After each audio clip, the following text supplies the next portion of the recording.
Gas শুভ বিকাল। আশা করি সবাই ভালোই আছেন। আমি আলহামদুলিল্লাহ ভালোই আছি। তো দুপুর যায় এখন বিকাল প্রায় এসে পড়ছে অবস্থা। এখন আকাশে মেঘ, প্রচুর মেঘ করতেছে, হয়তো বা বৃষ্টি আসতে পারে। তো আমি একটু ছাদে আসলাম। সারাদিন রুমের ভিতরে ছিলাম, ভাবলাম একটু ছাদে আসি। ছাদে এসে একটু বাতাস খাই, প্রচুর বাতাস বয় ছাদের ভিতরে। এ দেখেন এই জায়গায় যারা বলি দেখেন গেঞ্জি প্রচুর বাতাস।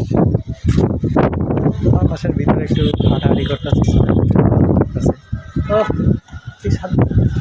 আহ, এটা কিন্তু রুমের ভিতরে পাবেন না, আপনি বাইরে বের ছাদে আসলে ছাদ যদি থাকে, যখন রাস্তায় বের হওয়ার কোনো কাজে বের হন, তাহলে আপনি বাতাস পাবেন। খুব ভালো লাগে গ্যাস, বাতাস খুব ভালো লাগে। তো সময় খুব ভালো কাটতেছে, ভালো কাটতে এটাই চাই। আমার জন্য দোয়া করবেন, আমি আপনাদের জন্য দোয়া করি। সবাই ভালো থাকবেন, এনজয় করবেন। Bye, tata.